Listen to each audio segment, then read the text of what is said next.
Mateo y hoy daremos continuidad. La semana pasada concluíamos con el texto de Mateo capítulo 16 versículo 12, de tal manera que el día de hoy comenzaremos con el libro de Mateo capítulo 16 versículo 13 en adelante.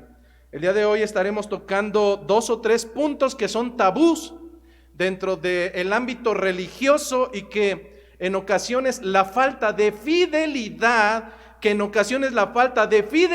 ha llevado a que hoy los que se autodenominan como creyentes los expongan como verdades cuando en verdad son torsuras de las Escrituras.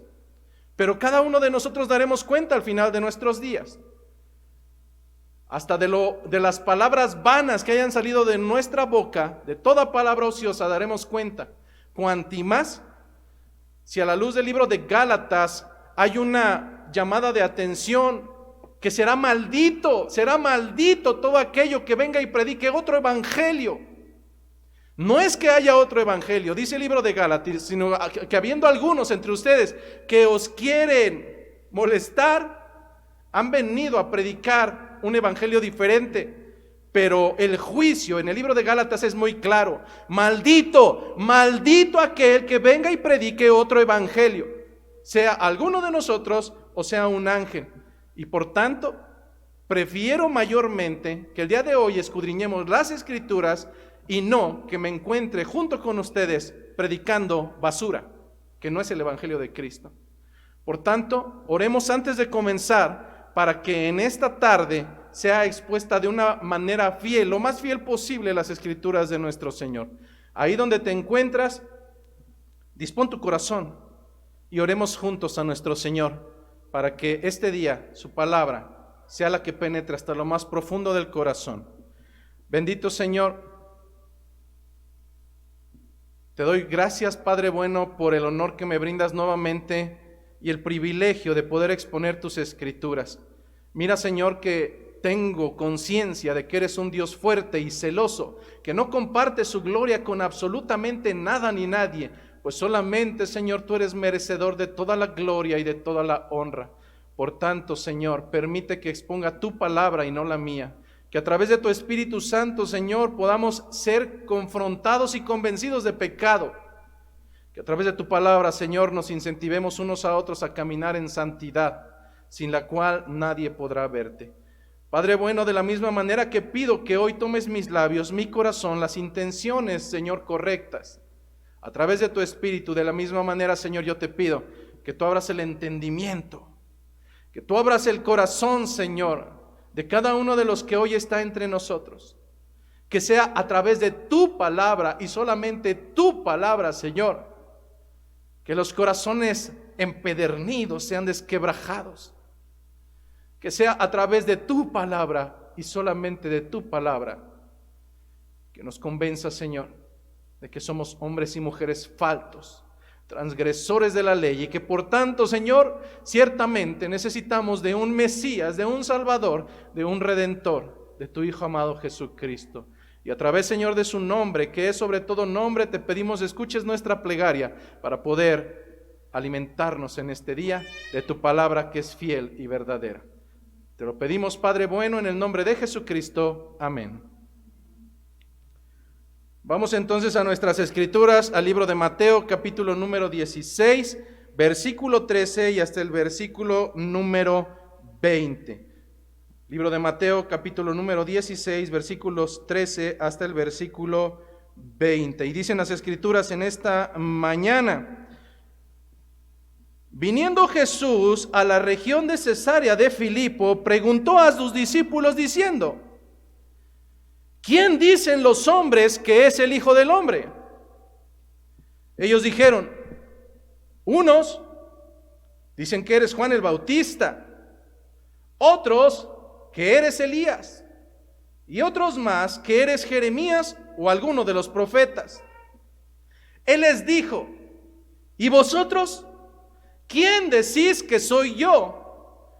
Respondiendo Simón Pedro dijo: tú eres el Cristo, el Hijo del Dios viviente. Entonces Jesucristo les respondió: bienaventurado eres, más que afortunado, Simón, hijo de Jonás, porque no te lo reveló la carne, no te lo reveló la sangre, sino mi Padre que está en los cielos. Y yo también te digo que tú eres Pedro, y sobre esta roca edificaré mi iglesia, y las puertas del Hades no prevalecerán contra ella. Y a ti te daré las llaves del reino de los cielos, y todo lo que atares en la tierra será atado en los cielos, y todo lo que desatares en la tierra será desatado en los cielos. Entonces mandó a sus discípulos que a nadie dijesen que él era Jesús el Cristo. Esta es palabra de nuestro Señor. Como te habrás dado cuenta, el día de hoy estaremos tocando algunos versículos un tanto delicados por tanta perversidad que se ha expandido hoy en las iglesias cristianas, que andan atando, desatando los zapatos, que andan declarando y haciendo mil y un faramayas fuera de un principio bíblico contextual. De tal manera que el día de hoy estaremos tratando de derrocar a la luz de las Escrituras postulados que probablemente no solamente hemos escuchado que existen, sino que hay altas probabilidades que en nuestra ignorancia, en nuestra falta de hábito de nutrirnos de las Escrituras, tal vez y solo tal vez hoy creamos, hoy repitamos cual loro, sin embargo, que al final no tendrán un fundamento bíblico. Para poder hacer la exposición del día de hoy, al igual que en otras semanas pasadas, el libro de Mateo tiene una ventaja sumamente buena, y es que se encuentra complementado y podremos hacer uso de dos textos paralelos más. Un texto paralelo es aquel que en otro segmento de las Escrituras nos da información al narrarnos la misma situación desde otra perspectiva. En el día de hoy estaremos entonces tal vez tocando el libro paralelo del apóstol Marcos, del evangelista Marcos, capítulo 8, versículo 27 al 30. Como libro paralelo, Marcos 8, del 27 al 30. Y también el libro paralelo de Lucas, capítulo 9, versículos 18 al 21. Entonces, si bien la exposición será de Mateo 16, 13 al 20, también estaremos probablemente tocando Marcos 8, 27 al 30 y Lucas 9, 18 al 21 como textos que sumarán un tanto de información para poder comprender las Escrituras el día de hoy, y que al final del día no te vayas pensando que te dimos la autoridad de atar y desatar y hacer mil y un cosas que no son bíblicas. Hermanos, congregantes, asistentes, simpatizantes, decir soy seguidor de Jesucristo es lo más sencillo que puede haber en esta tierra. Decir soy un discípulo de Jesucristo o decir soy un seguidor de Jesucristo es tan sencillo que hoy cualquier pagano y cualquier mequetrefe puede abrir su boca para poder decir que él cree y sigue a Jesucristo. Sin embargo, es necesario denotar a la luz de las Escrituras y del propio libro de Mateo que así como hay verdaderos siervos, hay falsos siervos. Que de la misma manera que el libro de Mateo nos insta a identificar a los verdaderos maestros, también nos hace un llamado fuerte a desenmascarar a los falsos maestros que utilizan no las Escrituras como fundamento, sino la necedad de su propio corazón. Pues un verdadero discípulo, ser un verdadero discípulo implica al menos dos rasgos. El primero de ellos, un verdadero discípulo es aquel que conoce las enseñanzas de su maestro. Un verdadero discípulo es aquel que conoce las enseñanzas de su maestro. Pero no solamente eso, no solamente conoce las enseñanzas de su maestro, sino que punto número 2, un verdadero discípulo es aquel que lleva a la práctica las enseñanzas que conoce de su maestro. Y entonces nos damos cuenta que lo más sencillo y patético es abrir mi boca para decir soy creyente, soy cristiano, soy discípulo de Jesucristo, cuando muy probablemente haya ausencia de una o de estas dos características esenciales de un verdadero discípulo. Lo más preocupante hoy en día es que ninguno de ambos postulados se cumple en la gran mayoría de aquellos que se atreven a autodenominarse seguidores de Jesucristo. Por un lado, tenemos discípulos que no conocen 1 miligramo de las enseñanzas del maestro al cual dicen seguir. Y al no conocer las enseñanzas del maestro al que dicen decir, terminan haciendo un montón de payasadas que para nada tienen que ver con los fundamentos de Jesucristo. Y punto número 2, lamentablemente tenemos discípulos que aún diciendo conocer los postulados y los fundamentos de Jesucristo, no tienen la menor intención de llevarlas a la práctica. Por tanto, tenemos hombres y mujeres, jóvenes y adolescentes, que son amadores de sí mismos, que no tienen la menor intención de negarse a sí mismos, mucho menos de tomar la cruz de Jesucristo y seguirle. A lo largo de este evangelio, del libro de Mateo, se nos ha brindado una y otra vez características de un verdadero discípulo. Jesucristo, Dios a través de Jesucristo, a través de la inspiración divina que le fue dada a Mateo, nos ha venido revelando el verdadero significado de ser un discípulo real de Jesucristo. Lamentablemente, a lo largo de toda la exposición de estos 16 capítulos, probablemente muchos de ustedes se habrán dado cuenta que están muy lejanos de llenar, siquiera en un menor grado, ese saco de discípulo, ese traje de discípulo que aún queda tan grande. A lo largo de la exposición del libro de Mateo, hemos venido entendiendo a través del Sermón del Monte, capítulo 5, versículo 1 al 12, que se nos llamaría bienaventurados. Pero no bienaventurados porque llenamos nuestros bolsillos o porque la sanidad es un cotidiano en nuestras vidas. No, se nos llamaría bienaventurados porque aun cuando vendrían las lágrimas, recibiríamos consolación. Se nos llamaría bienaventurados porque nuestra hambre y sed de justicia que no da el mundo sería saciada a través del reino de los cielos. Se nos llamaría bienaventurados porque aun cuando suframos persecución por seguir a Jesucristo, seremos parte del reino de los cielos. Seríamos llamados bienaventurados porque aunque seamos vituperados, insultados, perseguidos a causa del nombre de Jesucristo, no vendría la tristeza, sino vendría el gozo y la alegría, sabiendo que mayor es nuestro galardón, el que nos espera allá en los cielos. Seríamos llamados bienaventurados por una sencilla razón, y esta es que al igual que nuestro hermano, un día veremos el rostro de nuestro Señor.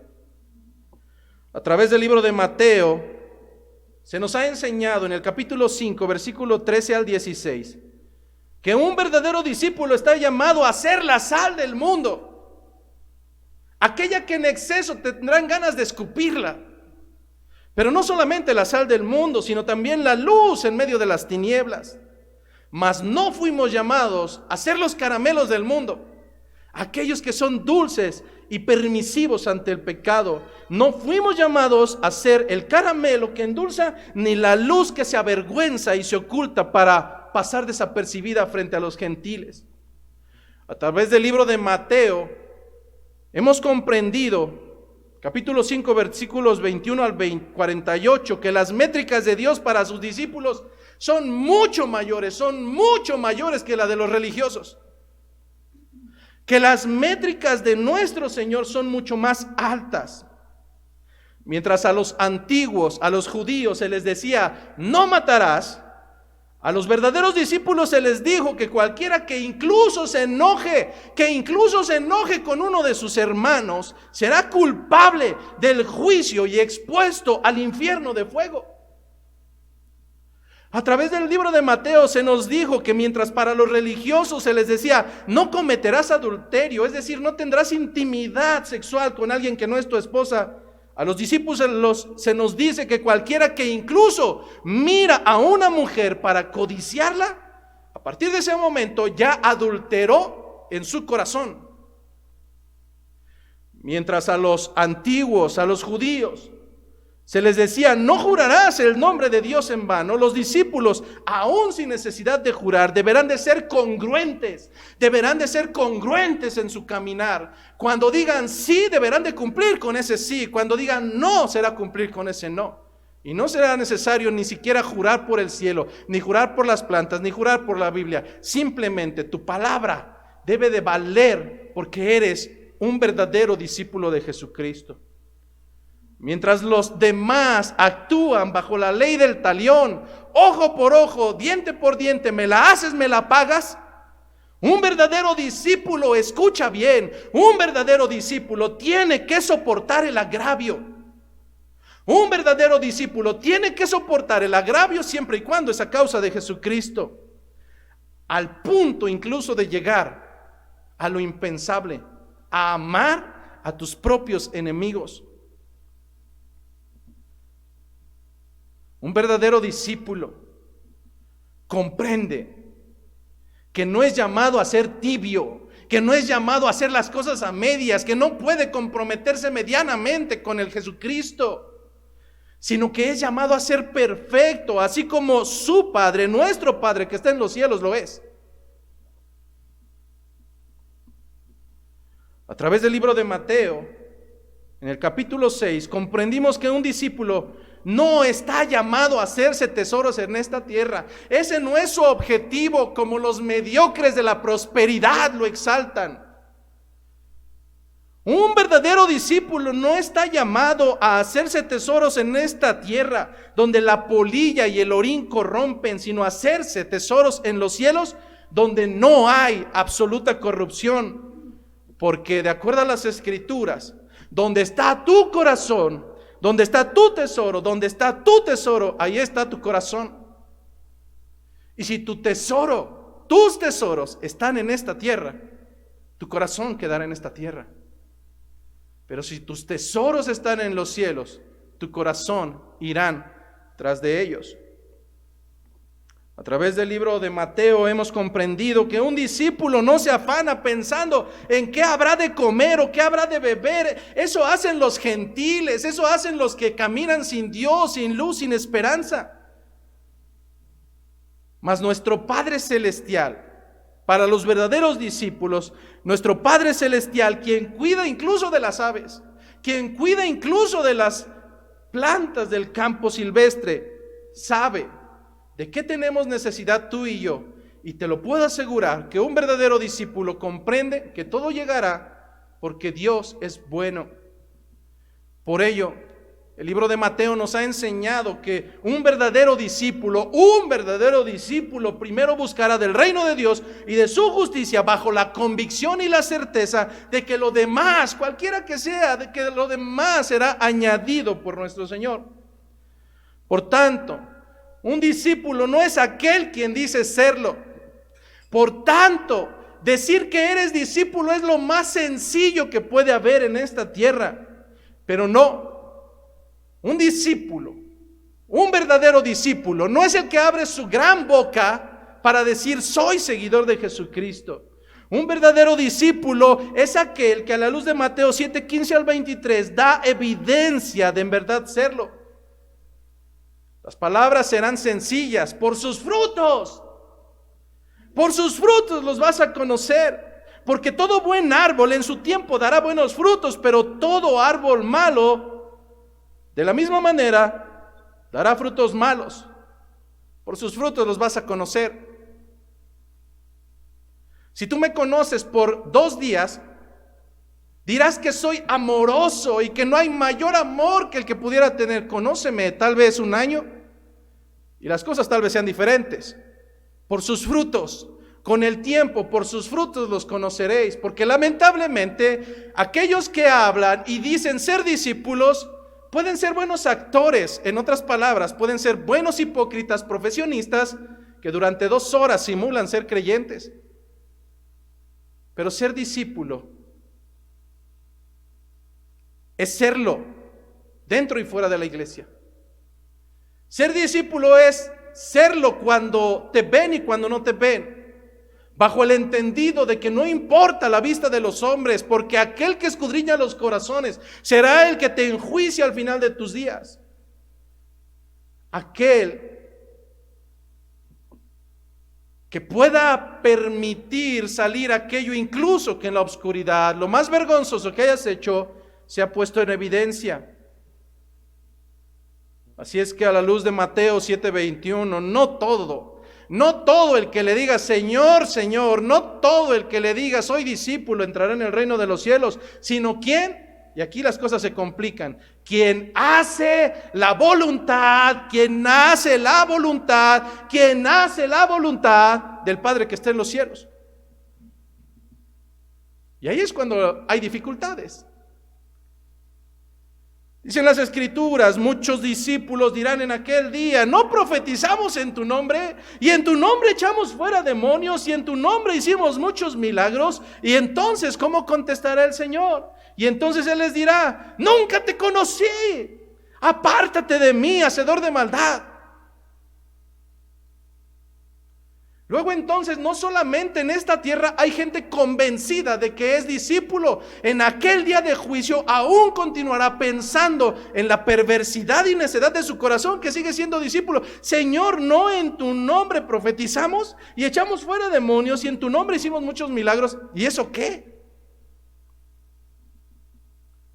Porque no todo el que le diga Señor, Señor, entrará en el reino de los cielos, sino aquellos que hacen la voluntad del Padre que está en los cielos. Hermano, es que no sé cuál es la voluntad. Sencillo. El primer postulado de Jesucristo es aquel que quiera venir en pos de mí, niéguese a sí mismo. Niéguese a sí mismo tus anhelos, tus deseos, tus sueños. Al igual que el apóstol Pablo, tendrán que ser puestos por basura, porque hay mayor ganancia en seguir al Maestro. Aquel que quiera venir en pos, niéguese a sí mismo, tome su cruz y sígame. Pero entonces, el primer postulado de negarme a mí mismo es que yo quiero y es que yo anhelo y mis sueños, incluso en los cumpleaños, Dios cumple los anhelos de tu corazón. No, si el Señor cumple los perversos anhelos de tu corazón, terminarás en el infierno. El evangelio no es para dulzura. El evangelio, Mateo nos ha venido enseñando que es para arrepentimiento de pecados en Cristo Jesús.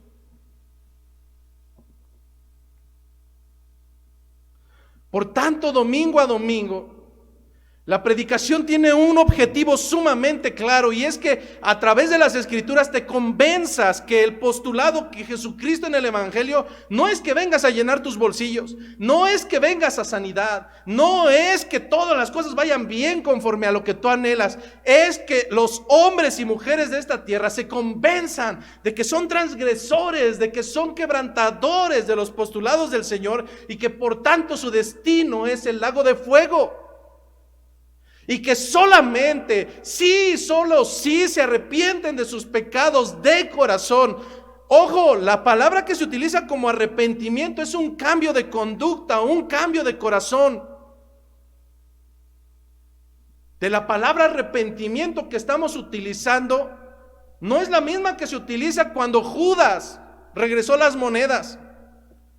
Lo que Judas percibió no fue arrepentimiento. Lo que Judas percibió fue la vergüenza de haber sido cachado en el acto pecaminoso. El Señor no anhela tu vergüenza cuando el pecado sale a flote. El Señor anhela que su palabra traiga convicción a tu vida para caminar como un verdadero discípulo de Jesucristo, que se sujeta, que se niega a sí mismo, y no como aquel que busca lo suyo. A lo largo de la exposición del día de hoy y de la semana pasada, veremos que Jesucristo nos continuará instruyendo como sus discípulos. La semana pasada recordábamos cómo las instrucciones de Jesús nos van demostrando no solamente con palabras, sino con hechos, que los discípulos ayudan a los que están en necesidad, sean judíos o gentiles. ¿Acaso no fue lo que hizo el Señor con los 5,000 que escuchaban la palabra y posteriormente con los 4,000? ¿Acaso no lo hizo lo mismo con la mujer sirofenicia, la mujer cananea, a la cual le dijo: las viandas son para los hijos, no para los perrillos? Claro, algo que el Señor nos enseña es que un verdadero discípulo ayuda a los que están en necesidad, sean gentiles o sean creyentes.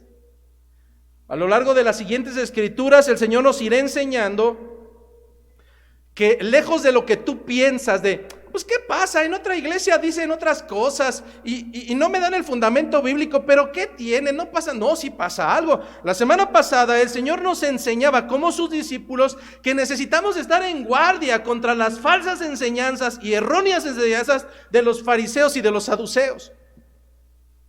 Hermano, ¿pero qué no? Esos murieron en el testamento, en el tiempo de Jesucristo. Sí, lamentablemente, como lo decíamos en la semana pasada, hasta el día de hoy siguen persistiendo hombres y mujeres perversos que detrás de un púlpito dan evidencia de que siguen siendo bajo ese espíritu de fariseo. Religiosos que conocen las escrituras, pero que las tuercen para salirse con las suyas. Y de la misma manera que tenemos fariseos detrás de los púlpitos en muchos lugares, también tenemos saduceos. Saduceos que son capaces de hacer lo impensable con tal de estar con los poderosos, de obtener ganancias económicas, de exprimirte el bolsillo, aun cuando no haya fundamento bíblico para hacerlo. Claro, el Señor nos sigue enseñando que un verdadero discípulo no solamente se cuida de ellos, los denuncia públicamente, porque son transgresores para el reino de los cielos. A través de las siguientes escrituras que comenzaremos el día de hoy, el Señor nos revelará algunos principios proféticos acerca de sí mismos. El primero de ellos, que como rey está en completo control de toda situación. Que como rey está en completo dominio y control de toda y absoluta situación. El Señor nos enseñará, punto número 2, que como profeta Él es el verdadero Mesías. Y punto número 3, que para cumplir todas las profecías, sí o sí, Él tendría que sufrir, ser muerto y resucitar. Para ello Jesucristo, y de esta manera comenzamos la exposición del día de hoy, para ello Jesucristo buscó un lugar propicio. Las escrituras nos comienzan a narrar que el lugar escogido fue Cesarea de Filipo. Esta región, situada a varios kilómetros al norte del mar de Galilea, era un territorio que se encontraba gobernado por uno de los tetrarcas llamado Herodes Felipe. Semanas atrás nosotros exponíamos cómo el hablar de un tetrarca en la antigüedad era hablar de un rey. Con el tiempo este término se fue degradando y un tetrarca era un gobernador de un territorio que estaba dividido en 4 territorios y era nombrado así. Traducción: era un gobernador. Semanas anteriores narrábamos cómo Herodes Antipas, aquel hombre que robó pecaminosamente a la mujer de su hermano Herodes Felipe, cayó en pecado y al final, para cubrir su pecado, le fue sencillo cortar la cabeza de Juan Bautista. Hablábamos en aquellas semanas de que así es el pecador, hará lo posible y lo imposible, incluso asesinar con tal de querer salirse con la suya. En esta ocasión, este lugar físico llamado Cesarea de Filipo estaba gobernado por Herodes Felipe, hijo de Herodes el Grande, medio hermano de Herodes Antipas. En esta región no solamente eran judíos, había una gran influencia de la cultura griega y de la cultura romana, y por tanto Cesarea de Filipo era conocida por la gran cantidad de templos e ídolos paganos. Originalmente esta ciudad de Cesarea tenía el mismo nombre que la capital del territorio de su hermano Herodes Antipas, también se llamaba Cesarea. Pero fíjate cómo llega la perversidad y el amor propio del hombre. No es fortuito que el primer mandamiento sea amar al Señor con todo tu corazón y con todo lo que implica. Y nosotros decimos, claro que amamos al Señor. No es verdad. Somos capaces de anteponer cualquier deseo y anhelo de nosotros, y a partir de ese momento violamos el postulado y el mandamiento más importante. Y si eso hacemos con el más importante, ¿qué no haremos con los demás? Lo mismo sucedió con este hombre, Herodes Felipe, quien la ciudad se llamaba Cesarea, pero no le bastó con eso. Era tan amador, tan perverso de sí mismo, que no solamente cambió el nombre, le puso Cesarea para poder enaltecer al César, pero le puso Cesarea de Filipo, no solamente para enaltecer al César, sino para enaltecerse a sí mismo. Cesarea de César, Filipo de Felipe Herodes. Entonces empiezan las escrituras el día de hoy en Mateo 16, capítulo 16, versículo 13, narrando que Jesús llegó a la región de Cesarea de Filipo y preguntó a sus discípulos diciendo: ¿quién dicen los hombres que es el Hijo del Hombre? En el libro de Lucas 9:18 nos lo narra de una manera un tanto ligeramente diferente. Dice que aconteció que mientras Jesús oraba aparte, es decir, Jesús no iba de vacaciones. Jesús aprovechaba cada minuto, cada segundo del tiempo para tener comunión con su Señor. Una característica que los discípulos de hoy en día, diciéndose y atreviéndose a abrir su boca y decir soy discípulo, no comparten con Jesucristo. Hoy los discípulos ven Netflix, checan el WhatsApp, publican en Facebook, van a ver al internet y van al cine, mas la ausencia de la oración se encuentra de continuo en sus vidas. En este sentido, Jesucristo, mientras oraba aparte y estando después con sus discípulos, llega con ellos en Cesarea de Filipo preguntando: ¿quién dicen los hombres que soy yo? En el libro de Mateo hace la pregunta: ¿quién dicen que es el Hijo del Hombre? En los libros de Lucas y de Marcos, como nos lo describen, ¿quién dice la gente que yo soy? La pregunta es muy profunda, hermanos, de verdad. Hoy tal vez no la podemos comprender por el contexto, pero en aquel entonces, donde el pueblo judío no se atrevía ni siquiera a llamar a Dios por su nombre, sino por los atributos del Altísimo, el Misericordioso, donde los judíos no se atrevían a decir el nombre siquiera de Jehová, viene este hombre autodenominándose el Hijo del Hombre o el Hijo de Dios y preguntando: ¿quiénes dicen la gente que soy yo? La pregunta es tan profunda que de acuerdo a la respuesta vendrá revelación o no vendrá. Si cualquiera de ellos hubiera dado una respuesta diferente. Sin embargo, lo que estamos viendo es que después de esta pregunta, Jesucristo daría la anticipación profética de lo que habría de venir, y que anteriormente lo había dejado traslucir en algunos momentos, pero a partir de este momento será muy enfático en anticipar no solamente su muerte, no solamente su castigo, sino también la restitución del templo de Dios, del templo de Jesucristo. ¿Por qué anticipar lo que habría de suceder? A la luz de las Escrituras, Juan 14:29, ¿por qué anticipar lo que habría de venir? A la luz de Juan 14:29, para que cuando sucediera realmente ellos creyeran. ¿Por qué anticipar lo que habría de venir? Porque a la luz de Juan 16:1, cuando sucediera ellos no tuvieran tropiezo. ¿Por qué anticipar proféticamente lo que habría de suceder? Porque a la luz de Juan 16:4, cuando llegara la hora, ellos recordaran que ya antes se le había dicho eso. ¿Por qué anticipar proféticamente lo que habría de venir? A la luz de Juan 16:33, para que cuando el momento llegara, ellos tuvieran paz.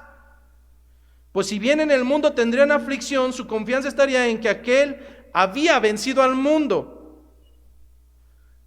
A veces, hermanos, nosotros nos preparamos para todo lo que es incierto. Nos preparamos para tener una carrera, lo cual es incierto. Nos preparamos para tener una vivienda, lo cual es incierto. Nos preparamos para tener una vida saludable, lo cual es incierto. Y si te das cuenta, nuestra vida terrenal y nuestros tesoros se encuentran en esta tierra. Pero hay algo seguro para el hombre: que muera una sola vez y después de esto venga el juicio. Lamentablemente, lo que es seguro o benéficamente para nosotros los creyentes es que un día vamos a morir. Algunos dicen que dormiremos. Bueno, si estudiaran las Escrituras se darían cuenta que la palabra dormir, en el contexto que se utiliza bajo las Escrituras, se traduce como morir. No es que vamos y dormimos, no es que vamos y estamos en un estado catatónico, no. Las Escrituras me dicen que después de esta vida morimos una sola vez y después de esto el juicio. Pero en este sentido debemos de entender que si para algo debemos prepararnos, hermanos. Si para algo debemos prepararnos, no es para que tu hijo sea exitoso o para que tenga una vivienda o un auto grande. Eso es incierto. Lo que es cierto, que un día tu hijo o tu hija tendrán que rendir cuentas, al igual que tú, al igual que yo.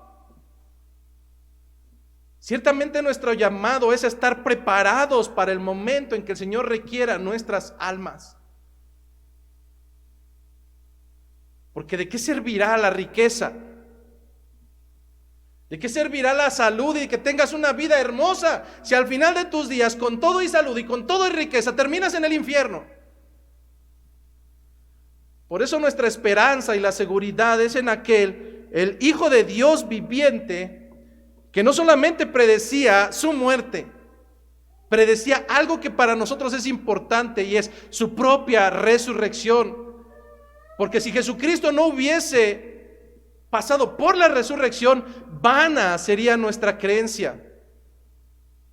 Pero por cuanto Él vive hoy, tú y yo, creyentes, no solamente discípulos de labios, tú y yo, creyentes, cuyos frutos son inocultables, no por nuestras fuerzas, sino por la misericordia de Dios. Vivimos bajo la esperanza, la certeza, la convicción de que porque vive nuestro Redentor, nosotros viviremos el día de mañana.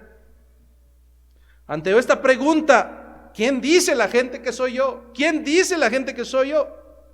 Ellos dijeron, unos dicen que tú eres Juan el Bautista, otros que eres Elías y otros Jeremías o alguno de los profetas.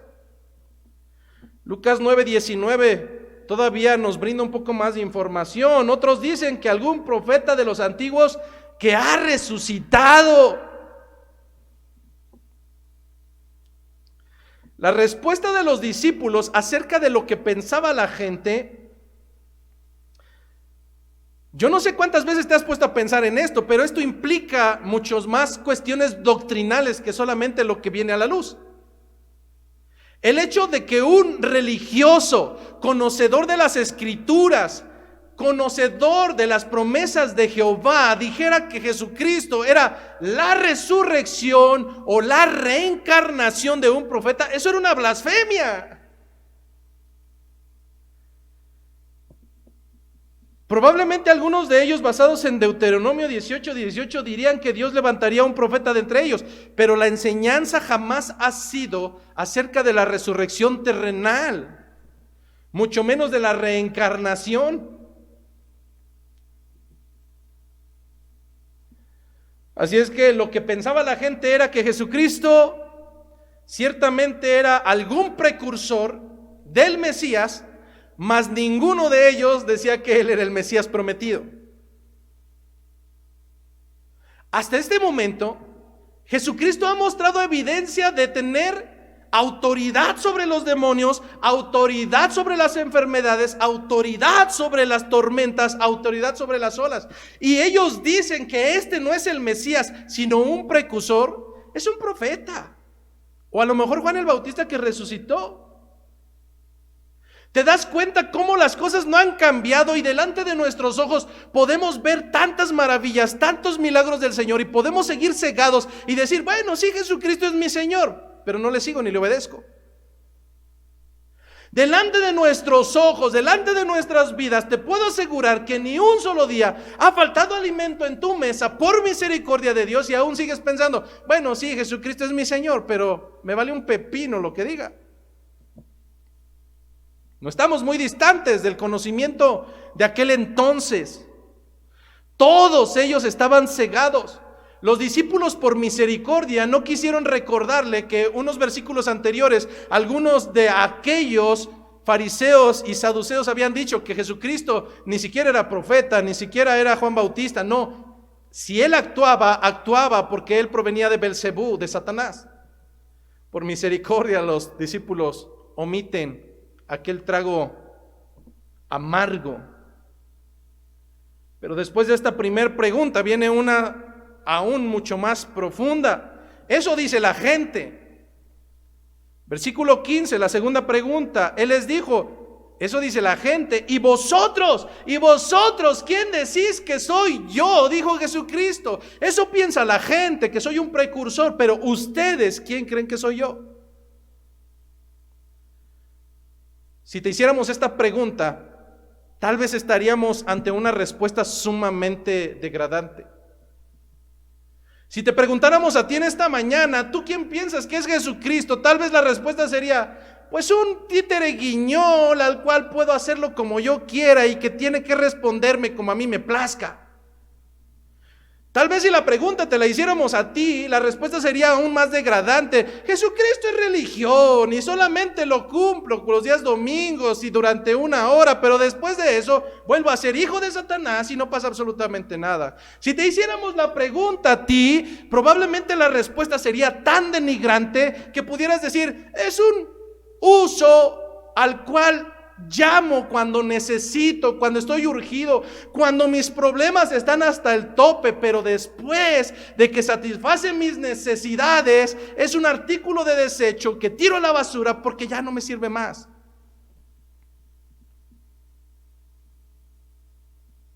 Recordemos que previamente los discípulos habían aceptado que Jesucristo verdaderamente era el Hijo de Dios.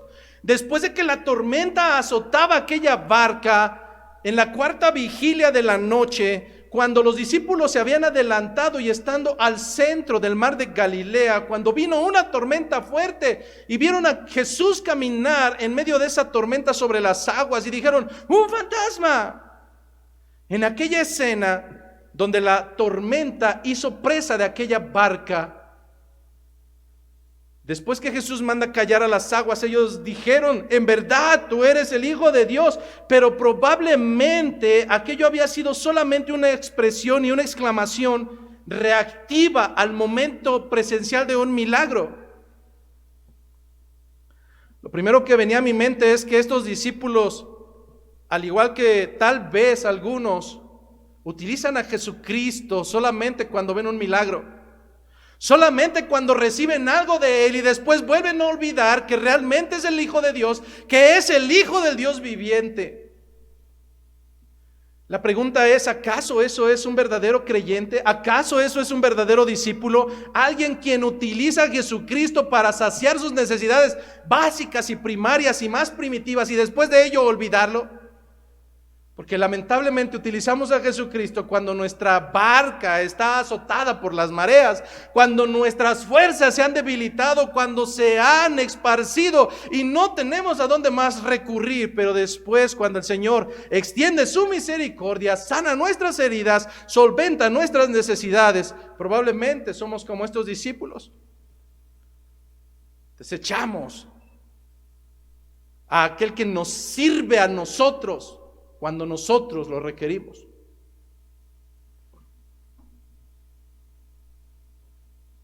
La gente de alrededor puede tener su opinión,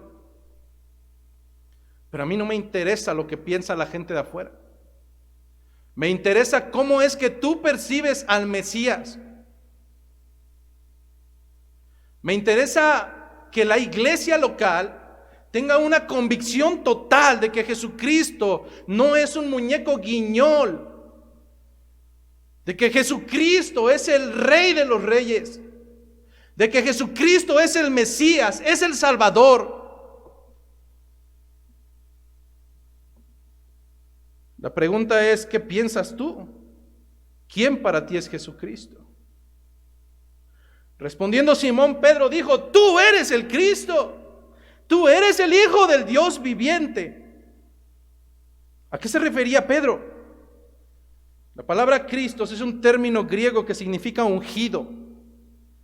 La palabra Mesías es el símil en hebreo que significa ungido. Lo que está diciendo Pedro al declarar que Jesús es el Cristo es que Jesucristo es el Mesías prometido y largamente esperado, el mediador ordenado por el Padre y ungido por el Espíritu de Dios, el profeta principal de su pueblo, el único sumo sacerdote, el Rey eterno de Israel. Si Jesús hiciera la misma pregunta en esta mañana, ¿qué responderías tú? Eso dice la gente, pero dime, ¿quién dices tú que es Jesucristo? ¿En verdad Él es tu Señor? ¿En verdad Él es tu Mesías? Te aseguro que tu respuesta inmediata es, por supuesto, claro que es mi Mesías.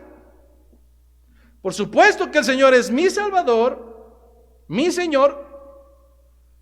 Lo mismo piensan los cristianos decisionistas.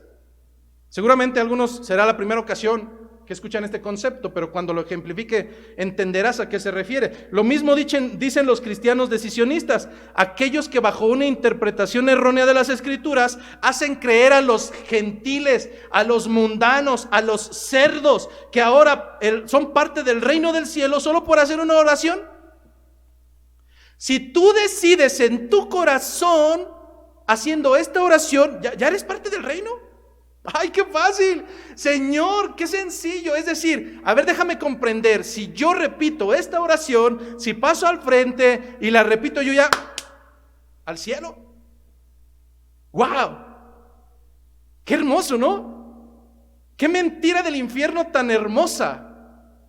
Repito una oración y después de esto salgo a revolcarme nuevamente como un tremendo cerdo.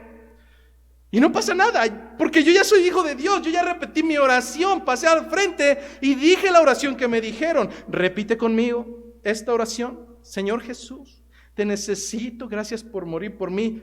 Oiga, pero es que no quiero. Bueno, tú nada más di sí cuando yo vaya leyendo, ¿ok?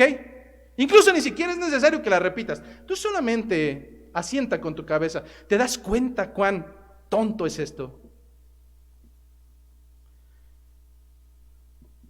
Por una mala interpretación de Romanos, capítulo 10, versículo 9 y 10, que si confesares con tu boca que Jesús es el Señor y creyeres en tu corazón que Dios le levantó de los muertos, serás salvo, porque con el corazón se cree para justicia, pero con la boca se confiesa para salvación.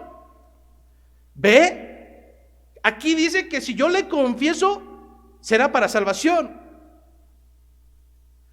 Pero lo que tal vez nunca te han explicado es que el contexto histórico sobre el cual se expresaron estas palabras era totalmente diferente. En el tiempo de Roma, si tú abrías tu bocota para decir que cualquier cosa que no fuera el César es tu Señor y tu Rey, te metías en grandes problemas. Tu vida corría peligro a partir de ese momento. No era como hoy en día, ven, pásale al frente, acepta al Señor en tu corazón para salvación. ¿Qué es lo peor que puede pasar cuando levantas tu manita o te avientan al frente y vas a regañadientes de, ay, yo ni quería ir? ¿Qué es lo peor que va a pasar? ¿Que te aplaudan? Que te digan, ay, felicidades hermano, ya eres parte del reino de los cielos. De lo que está hablando las Escrituras es de un contexto que no solamente estaba de por medio tu palabra. A partir de confesar al Señor como tu Salvador, como tu Señor, tendrías que correr las implicaciones de haber hecho eso. Por tanto, nuestros primeros hermanos en la fe morían degollados. Por tanto, aquellos que se atrevían a confesar a Jesucristo como Señor y Salvador eran echados al Coliseo romano y tragados por leones. Por tanto, aquel que se atrevía a declarar a Jesucristo públicamente como su Señor y su Salvador sufría tormento, sufría segregación. Hoy hemos rebajado el Evangelio a una oración que no tiene un fundamento bíblico, que no encontrarás histórica ni bíblicamente una práctica en los apóstoles ni en los discípulos. ¿De dónde se la sacaron? Will Graham. Vaya a ver la historia del cristianismo moderno y eso no tiene mucho. El hecho de que a veces nosotros digamos, ay, esos católicos, el purgatorio ni existe, es una mentira para hacer sentir bien a los pecadores. Bueno, la oración del pecador es exactamente lo mismo.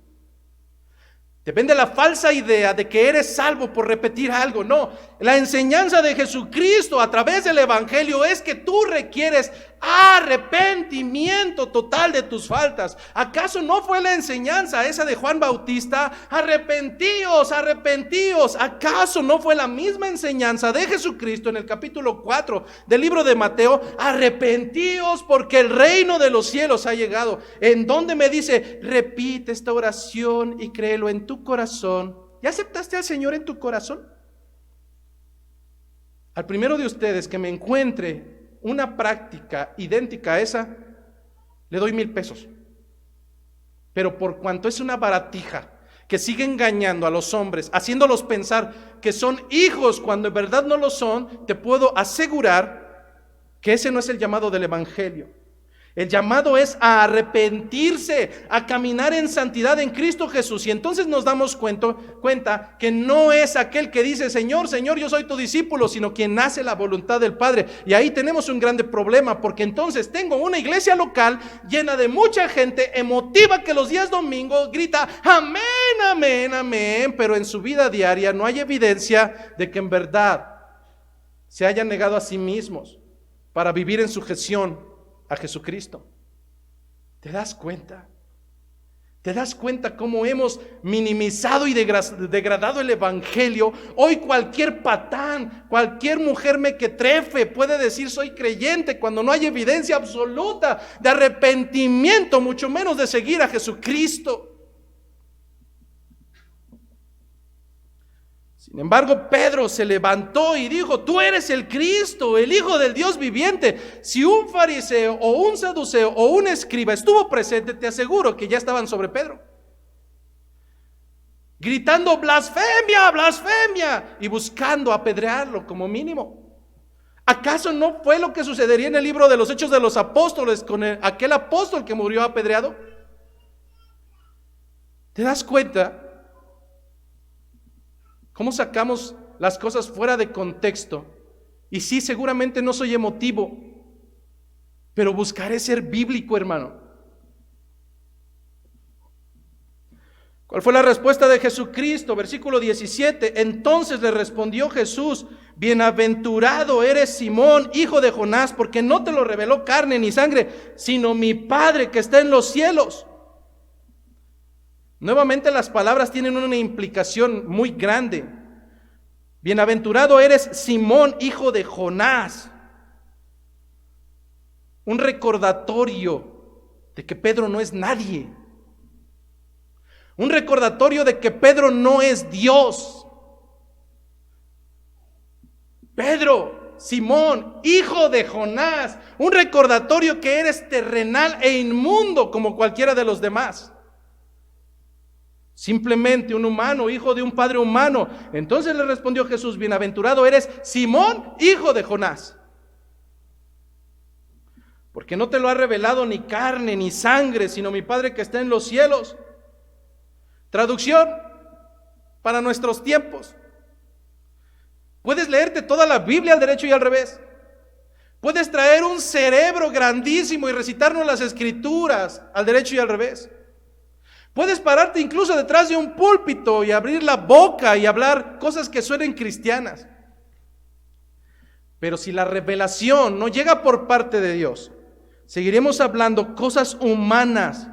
En el caso de Pedro, la revelación no vino por un conocimiento humano. La revelación fue un medio de gracia, porque provenía de Dios y no de los hombres. No le fue revelado ni por carne, ni por sangre, ni por instituto, ni por discipulado. Le fue revelado por el Padre que estaba en los cielos. Algunos de nosotros diremos, Jesucristo lo que le está diciendo es que Dios le susurró al oído. Dile que es el Hijo del Dios viviente. como hoy suele suceder, ¿no? El Señor me dijo. ¿Qué el Señor te dijo? El Señor ya escribió aquí lo que tenemos que saber. Mi pasado, mi presente y mi futuro están escritos. Pero la revelación vino a Pedro no en su pensamiento ni de manera auditiva, vino a su corazón, tal cual como lo dice el libro de Ezequiel 26, 36 al 38. Que él haría un pacto nuevo con esa nueva Israel y levantaría hijos, los cuales vendrían sellados con su espíritu en el corazón. Es en el corazón donde el Señor va revelando aquellas promesas y lo que Él pretende que nosotros tengamos como revelación. Nuevamente, si el Señor hay cosas que no revela, déjalo en paz, Él es Dios. Lo lamentable es que a veces nos ha revelado cosas tan claras y en nuestra necedad ni siquiera esas seguimos. Pero en el caso de Pedro, por gracia, a través de las palabras del mismo Dios, a través de Jesucristo, él había percibido quién era aquel hombre. Jesús continúa diciendo en el versículo 18, cuando Pedro le dice, tú eres Cristo, el Hijo del Dios viviente. No te pierdas de ahí, porque viene la segunda enseñanza fuerte. Cuando Jesucristo le dice, y entonces ustedes, ¿quién dicen que soy yo? La respuesta de Pedro fue, tú eres el Hijo del Dios viviente. 18, y yo también te digo que tú eres Pedro. Hasta ahí hago un alto.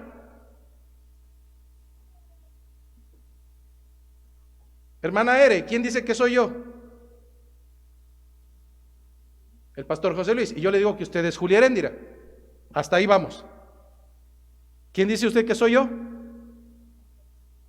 Y yo le digo que usted es Paloma. Hasta ahí vamos, ¿verdad? Lo estamos presentando. 18, y yo también te digo que tú eres Pedro. Lo que le está diciendo es, bueno, tú me estás diciendo quién soy yo, ahora yo te recuerdo quién eres tú. Tú dices que yo soy el Dios viviente, hijo del Dios viviente. Yo te digo que tú eres una piedra. Y sobre esta roca edificaré mi iglesia, y las puertas del Hades no prevalecerán contra ellas. ¿Ves? Dice que sobre Pedro edificaría su iglesia. No, a ver, vamos a leer nuevamente. Tú dices que yo soy Jesucristo, hijo del Dios viviente. Yo digo que tú eres una piedra. Y sobre este concepto que tienes de mí, sobre este yo edificaré mi iglesia. Cuando nosotros vamos al original, que es en griego, la palabra utilizada como Pedro, la palabra utilizada en el original es Petros, que se traduce como roca. Y sobre esta roca, la palabra utilizada es la palabra griega Petra, que se traduce como risco. Si nosotros volvemos a leer, diría, y yo también te digo que tú eres piedra, y sobre este risco, sobre esta verdad mayor que tú, edificaré mi iglesia, y las puertas del Hades no prevalecerán en ello. Si Jesús hubiera querido dar la idea de que iba a edificar su iglesia sobre Pedro, ¿qué no hubiera sido mucho más sencillo decir, tú eres Pedro y sobre Pedro edificaré mi iglesia? Pero el Señor no utilizó Petros las dos ocasiones, utilizó Petro y utilizó Petra, utilizó piedra y utilizó risco.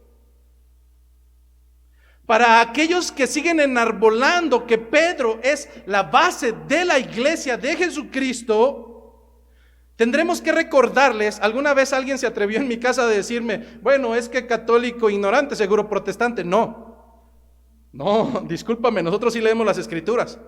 Tú lees tu misal y tú lees lo que te dice el Padre. No, nosotros sí leemos las escrituras. Si realmente Jesucristo hubiese dicho, sobre Pedro edificaré mi iglesia, ¿por qué versículos más adelante, capítulos más adelante, Mateo 18:1, Jesucristo diría lo siguiente? En aquel tiempo los discípulos vinieron a Jesús diciendo, ¿quién es el mayor del reino de los cielos? ¿Te das cuenta? Si Jesucristo en el capítulo 16 hubiera dado autoridad a Pedro por encima de los demás, entonces ¿por qué en el 18:1 todos, incluyendo a Pedro, vienen a cuestionar a Jesucristo quién es el mayor del reino de los cielos? ¿Qué no hubiera sido lógico? Bueno, Señor, ya nos quedó claro que Pedro es el mayor, entonces ya nos callamos la boca. Pero no. Porque Jesucristo en ningún momento dijo que Pedro era el superior de encima de los demás. Si Jesucristo hubiera dejado claridad que Pedro era la autoridad, Entonces, ¿por qué capítulos más adelante, capítulo 20, versículo 20 al 24, por qué se enojaron los 10 apóstoles cuando 2 de ellos, por medio de su madre, pedían a Jesucristo un trato especial? Es decir, pedían supremacía. No se hubieran enojado, porque entonces dirían, no, aunque ellos pidan lo que pidan, ya el Señor ya dijo que Pedro es sobre la roca que edificará, ¿verdad? Si Jesucristo hubiera dicho que había una especial autoridad en Pedro para instituir su iglesia, entonces, ¿por qué el Evangelio nos dice que no hay supremacías ni distinciones? Mateo 20, 26, sino que el que quiera hacerse grande, el que quiera tener superioridad entre vosotros, ese sea vuestro servidor.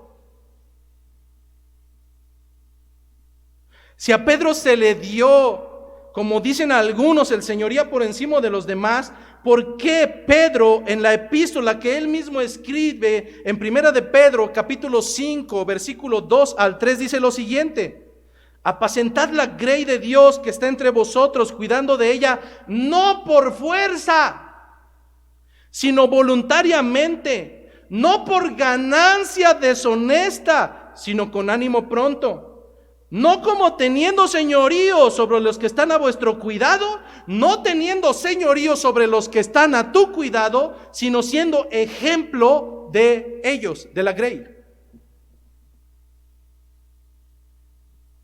Entonces, evangélico, ignorante, seguro católico. No rima, pero es verdad. Hermanos, las escrituras son para escudriñarse, no para inventar cosas de hombre. Lo que sí es bíblico es que hay un solo fundamento, y ese fundamento no es Pedro, sino Jesucristo mismo. Primera a los Corintios, capítulo 3, versículo 9 al 11. No hay un solo fundamento, y él no es Pedro, sino Cristo mismo. Primera a los Corintios, capítulo 3, versículo 9 al 11. El apóstol Pablo diría lo siguiente: porque nosotros somos colaboradores. ¿Dónde dice que somos supremos? ¿Dónde dice que estamos por encima de los demás? No, las escrituras dicen, porque nosotros somos colaboradores de Dios. Si a ti te contratan como colaborador en una empresa y te quieres subir al escritorio del director, te van a bajar de las greñas. De tal manera que Pablo está dejando claro que nosotros somos colaboradores de Dios, y vosotros sois, le dice al pueblo, labranza de Dios, edificio de Dios, conforme a la gracia de Dios que me ha sido dada. Yo como perito arquitecto puse el fundamento y otro edifica encima, pero cada uno mire cómo sobreedifica. Es decir, cada uno de ustedes fíjese cómo construye, porque nadie puede poner otro fundamento que el que está puesto, el cual es Jesucristo. Y Pedro fue un hombre de Dios, pero no por eso es el supremo, ni la cabeza, ni el precursor de una institución que, lejos de dar muestra de benignidad y de los atributos de Dios, hace todo lo contrario. Ya dejando claro que no hubo una supremacía en Pedro por encima de los demás, continúa el 19 y estamos por terminar. Y a ti te daré las llaves del reino de los cielos. ¿Ya ves que sí dice que Pedro es el precursor de la iglesia y que le daría las llaves de los cielos? Entonces por eso a veces dibujan a Pedro con sus llaves, porque persona no instruida seguro no lee. Y todo lo que atares en la tierra será atado en los cielos. Cristín declaró seguramente, si escucha esto, ven, ahí dice que atemos y que desatemos y que oremos y que digamos y que pongamos y que quitemos. No, a ver, Cristín declaró, déjame explicar un poco más adelante. Y todo lo que desatares en la tierra será desatado en los cielos. Bíblicamente, ¿quién es quien tiene las llaves del reino de los cielos? Bíblicamente es quien determina quién debe ser admitido y a quién debe de ser negada la admisión. Bíblicamente e incluso terrenalmente, quien tiene las llaves de aquella puerta es quien puede decir al final quién entra y quién no entra. Oiga, es que yo quiero entrar. Pues querrás lo que quieras, hijo, pero no entras. Quien tiene las llaves es quien determina quién puede ser admitido y a quién se le niega la admisión. Lo que no han leído, los que nos dicen ignorantes, es que capítulos más adelante vuelve a repetir la misma frase, pero ahora no dirigida a Pedro, que habló en esta ocasión en representación de los discípulos. Más adelante se refiere a los discípulos en conjunto: y a ustedes les daré las llaves del reino de los cielos. ¿A qué se refiere esto? Que literalmente el Señor nos va a dar unas llaves físicas para abrir el cerrojo y abrir la puerta y decir, pásele. No. Eso daría muestra de que somos analfabetas bíblicos, de que no leemos. Lo que sí me da el fundamento bíblico es que a través de todo el libro de los Hechos muestra que los apóstoles ejercían este derecho, determinando a través de la predicación del evangelio quién entraba y quién salía. A través de la predicación del evangelio se abren las puertas para algunos y se cierran para otros.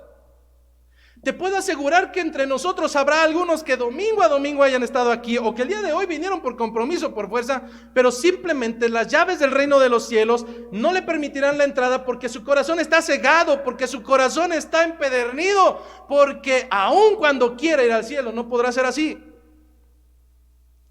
De la misma manera, habrá gente que haya sido invitada y que el Señor haya procedido a misericordia, y a través de la predicación del evangelio y no de payasadas, el Señor abra su corazón, lo rompa y le revele los misterios del reino de los cielos. De lo que está hablando es que a través de la predicación podemos cumplir el postulado de Marcos 16:15, cuando el Señor dijo: por tanto, id por todo el mundo y predicar el evangelio a toda criatura. ¿Para qué vamos a predicar el evangelio? Para que el que creyere, para que el que creyere, para que el que creyere y lo demostrare públicamente a través del bautismo sea salvo. Es decir, entre al reino de los cielos. Pero después viene un punto y una coma: mas el que no creyere será condenado. Entonces las llaves no son para abrir y para cerrar, no. El evangelio será aquel que permita la autoridad de saber quién entrará y quién no. Pero de igual manera, las puertas de este lugar en representatividad del reino de los cielos, esta embajada terrenal llamada Caminando por Fe Querétaro, es una representatividad del reino de los cielos. Aquí se reúnen los que dicen ser ciudadanos y de los cuales habremos de dar fe si lo son o no lo son. Las puertas igualmente se abren o se cierran a través de la disciplina eclesiástica. Un ejemplo de ellos lo tenemos en 1 Corintios 5, donde se juzga un caso de inmoralidad sexual. Las escrituras narran cómo Pablo confronta a los corintios diciéndoles: de cierto se oye que hay entre vosotros fornicación, y tal fornicación cuando aún no se nombra entre los gentiles, tanto que alguno tiene a la mujer de su padre y vosotros estáis envanecidos. ¿No debieras más bien haberos lamentado para que fuese quitado de en medio de vosotros el que cometió tal acción?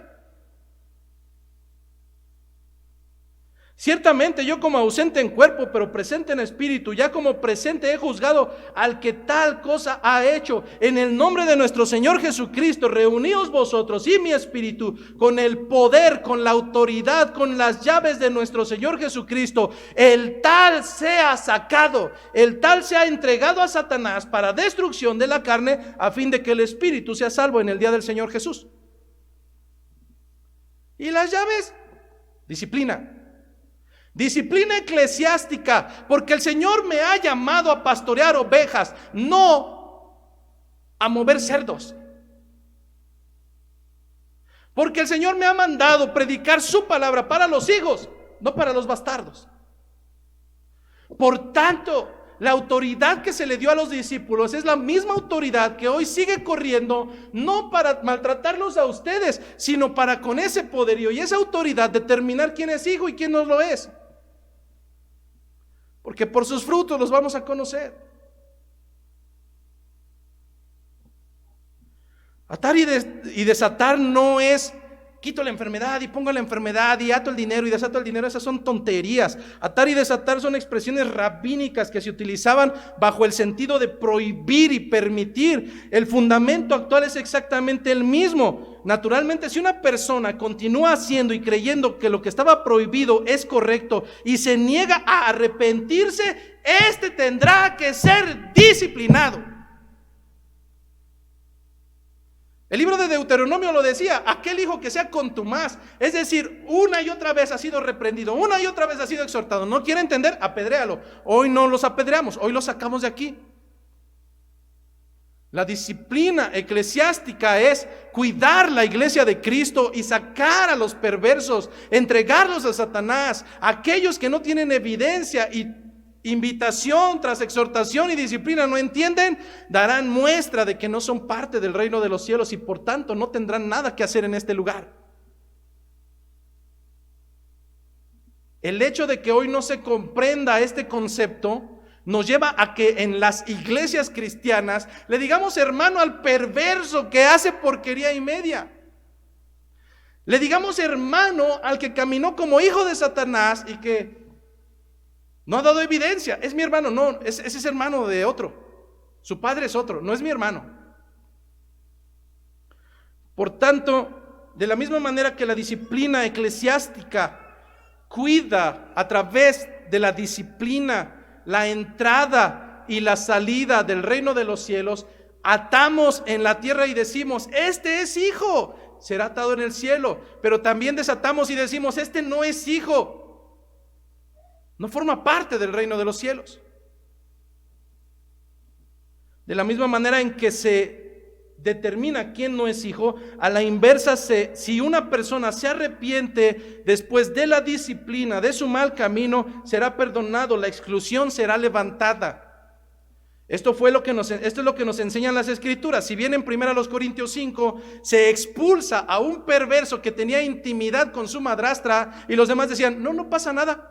Ay, no le voy a decir nada porque luego se va a enojar conmigo. ¿Te das cuenta cómo somos igual de baratos? Sabemos que alguien peca en la iglesia y decimos: no, es que si le digo se va a enojar. La enseñanza de los apóstoles y los discípulos no es de cobardes. Es de aquellos que porque aman a su iglesia denuncian lo que no es correcto, para que haya una disciplina y se abran o se cierren las puertas. Luego entonces, en 2 Corintios capítulo 2 versículos 5 al 11 te vas a encontrar que esta reprensión, que esta expulsión, que esta excomunión, que sacarlo de la iglesia surtió efecto. Pero algunos nos catalogarán de: ay, qué falto de amor, ustedes no son amorosos como otros del sur.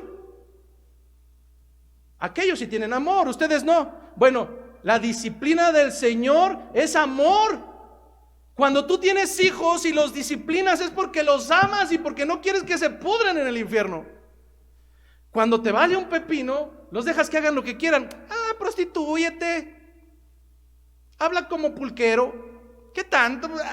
No, cuando hay disciplina, incluso nosotros mostramos el carácter de Dios, pero mayormente el amor que tenemos a su iglesia, porque el Señor no vendrá por una ramera, el Señor no vendrá por una prostituta, el Señor vendrá por una amada esposa, limpia, pura y sin mancha. Y por cuanto viene por una amada esposa, tenemos que cuidarla y quitar lo que no corresponde.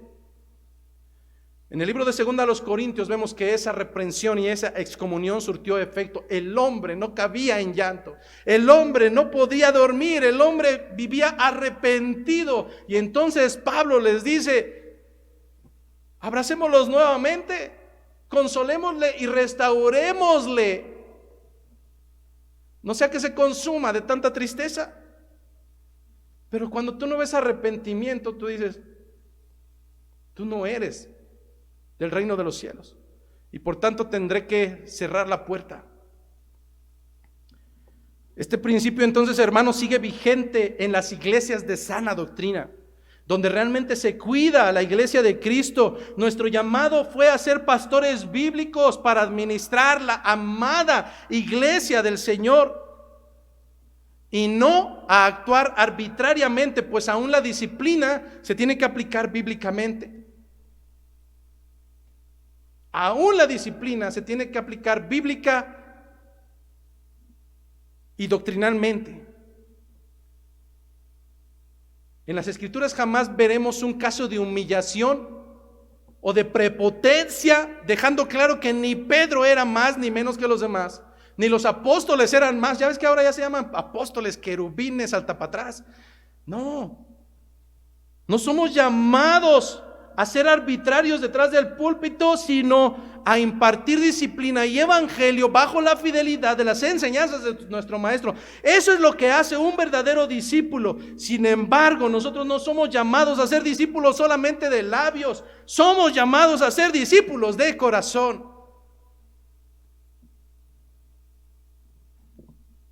Yo no puedo decir que alguien es amoroso porque me sirvió comida o porque me trató bien. El tiempo dará cuenta si en verdad hay evidencia en tu vida de ser un hijo de Dios. Que me traten bien, hasta en el restaurante, porque voy a pagar. Pero evidencia del fruto de Jesucristo en la vida de un creyente, solamente el tiempo dará evidencia si eres hijo o si eres bastardo. ¿Por qué? Porque a final de cuentas algunos podrán justificarte. Usted no sabe lo que hay en mi corazón. No es necesario, hijo. No es necesario saber qué hay en tu corazón. Está tan repleto que ya lo vomitas por la boca. Tus hechos son evidencia de lo que hay en el corazón. ¿Acaso no es de ahí donde emanan los malos pensamientos? ¿Acaso no es de ahí donde surgen los asesinatos, las blasfemias? Por tanto, debe de haber congruencia. Si digo ser buen árbol, debe de haber buen fruto. Lamentablemente hoy cualquier mequetrefe puede decir soy buen árbol y sus frutos son un asco. No hay evidencia. Santiago capítulo 2, versículo 14 en adelante, y cerramos con esto. Santiago capítulo 2, versículo 14.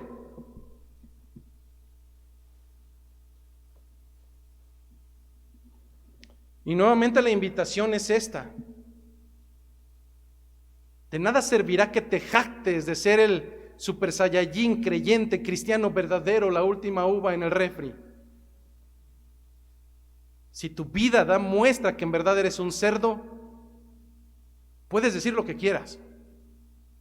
Santiago capítulo 2, versículo 14 da cuenta de que son las obras, las evidencias de que en verdad eres un hijo. Hermanos míos, ¿de qué aprovechará si alguno de ustedes dice que tiene fe y no tiene obras? ¿De qué aprovechará si flotas en el aire? ¿De qué aprovechará si sabes tanto y no tienes obras? ¿Podrá la fe salvarte? Y si un hermano o una hermana están desnudos y tienen necesidad del mantenimiento de cada día, y alguno de vosotros le dice, id en paz, calentaos y saciaos, pero no le dais las cosas que son necesarias para el cuerpo, ¿de qué aprovecha? Así también la fe, si no tiene obras, es una fe muerta en sí misma. Hermano, voy a estar orando por usted para que el Señor le dé paz, y voy a estar orando por usted, y sí, Señor, en espíritu y en verdad. Tu hermano lo que tiene es hambre, dale pan.